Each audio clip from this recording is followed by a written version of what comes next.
توني إسكو، مجموعة من التمريرات لاس بالماس وعودة من أجل تضييق المساحات على ريال مدريد في هذه المباراة. لمسة من كوفازيتش إسكو يلعب كورة،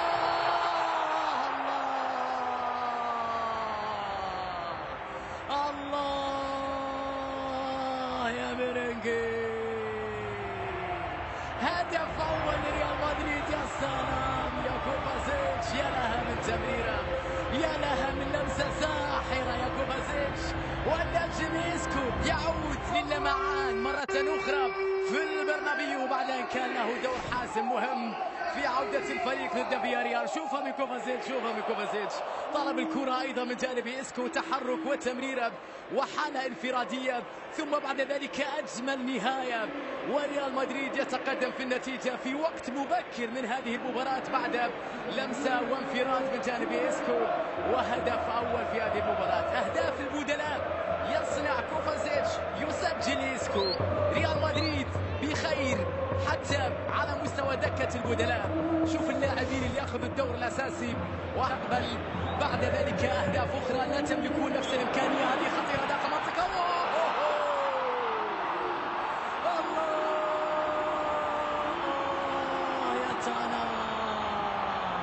يا لها من ردة فعل يا كناري، يا له من هدف يا لاس بالماس. التعادل سريعا جدا، والرد سريع يا سيتين، يا لها من تمريرة ومهارة عالية ومرور جميل واجمل فينيشنج لتانا سريعا مع اداء لاس بالماس في دقيقة واحدة تقريبا.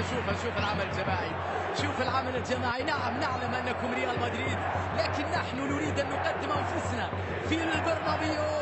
رائعة من جانب تانا وهدف التعادل للاس بالماس. 1-1، مرور جميل امام راموس وتسديدة في مقتل، يفشل في صدها في ردها في ابعادها نافاس ليتعادل لاس بالماس.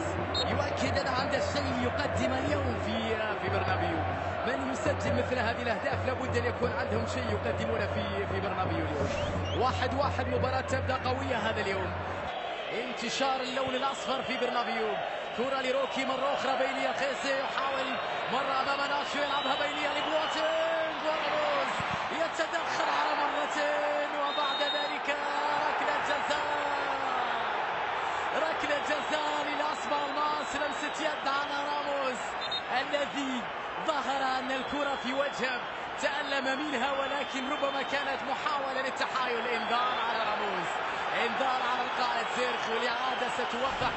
هو كان يحاول ابعاد الكرة وكان يطالب بان الكرة طبعا لمسها بيده، لكن لحماية وجهه في رأي راموس، لحماية وجهه. طبعا هذه لمسة يد واضحة على راموس حارس ريال مدريد في هذه اللقطة، وبطاقة وركلة جزاء مستحقة وأجواء صعبة وتوتر وليلة ليست هادئة أبدا في برنابيو اليوم.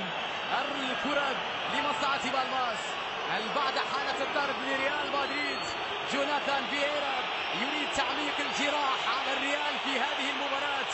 فييرا عنده 3 ركلات جزاء تمكن من تسجيلها امام الكيرور. نافاس، فييرا، والكرة في المرمى. هدف ثاني للاس بالماس. الكناري يحلقون في البرنابيو. يا لها من كرة صدها نافاس، هي اختارت المرمى يا نافاس، هي قررت ولم يكن عندك القرار، اتخذت هي القرار وذهبت الى الشباك. وهدف ثاني لبالماس في هذه المباراة. يا لها من مباراة مزعجة جدا في هذا التوقيت على ريال مدريد، ويا لها من مباراة كبيرة للاس بالماس. صدها نافاس ولكن الكرة بعد ذلك اتجهت المرمى، صدها بقدمه بل سجلها في مرماه بعد ان حاول ابعادها. للاسف يا كيلور سجلتها بطريقة حتى رائعة. هذه عادة للهدف للاس بالماس للعودة بشكل قوي في هذه المباراة. يندب حظه على هذه الكرة. فييرا سددها وسجل من خلالها هدف العودة للاس بالماس. محاولة ضغط من توني طويلة خلف المدافعين. بواتينج في حالة انفراد، بواتينج عدى، والثالث لبالماس.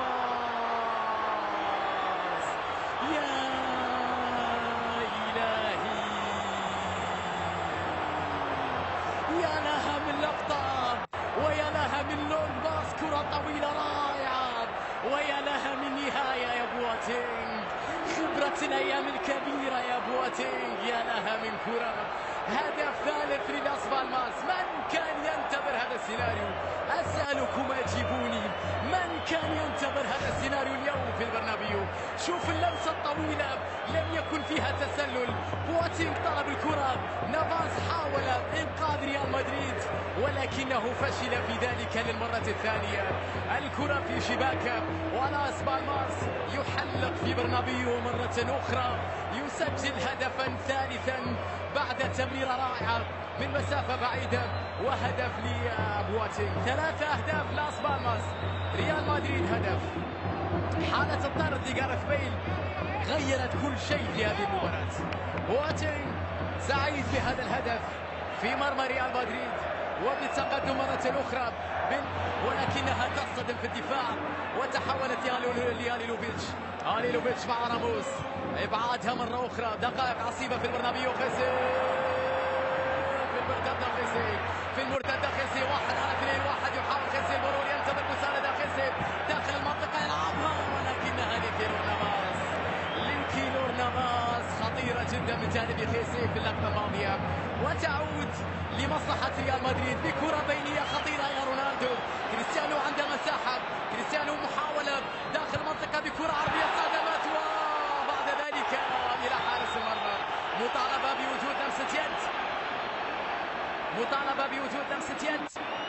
الحكم يشير على ما يبدو إلى ركلة جزاء لريال مدريد، أو يحتسب ركلة جزاء لريال مدريد بعد إشارة من الحكم المساعد.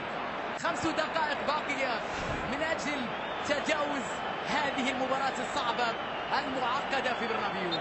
ريال يحصل على ركلة جزاء وقريب من أن يسجل هدفا ثانيا في مباراة اليوم. رونالدو لعبها، الكرة صدمت في يد المدافع في قرار أو في إشارة الحكم المساعد الذي كان قريبا جدا من اللقب. تسجيل هذا الهدف سيعني إبقاء الأمل في العودة أو في الحصول على نقطة اليوم. إضاعة هذه الكرة يعني تماما فقدان الأمل في العودة في مباراة لاس بالماس. رونالدو أمام هذه الكرة بعد 6 ركلات جزاء سجل منها 5 هذا الموسم. رونالدو يلعبها في المرمى كريستيانو. عودة لريال مدريد في وقت متأخر جدا جدا جدا جدا جدا يا فلورنتينو بيريز. أخشى أن يكون فاتكم كل شيء وفاتكم الميعاد. الكرة من جانب كريستيانو رونالدو في منتهى الروعة، في منتهى التركيز وفي شباك خافي باراس. ماذا سيحدث في ال3 دقائق الأخيرة، ال4 دقائق الأخيرة؟ ثم انتظر ربما معها على الأقل دقيقتين. لاس بالماس مطالب بالمحافظة على هذه المباراة الكبيرة، على هذه النتيجة التاريخية. ريال ربما لسان حال جماهيرهم وأملهم بأن راموس لا يزال عنده الكثير ليقدم في الأوقات العصيبة الصعبة على ريال مدريد. ركنية لفة داخل منطقة بالراس عدت من الدفاع، ركنية أخرى، اندفاع، هجوم، قتال، روح وأمل، وكرة داخل بالراس.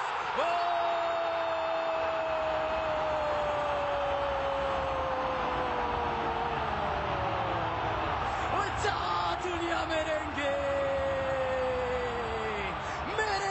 جميل يا دون. صاروخ ماديرا، أجمل ارتقاء بالراس يا ولد. وتعود عودة كبيرة من غير كريستيانو.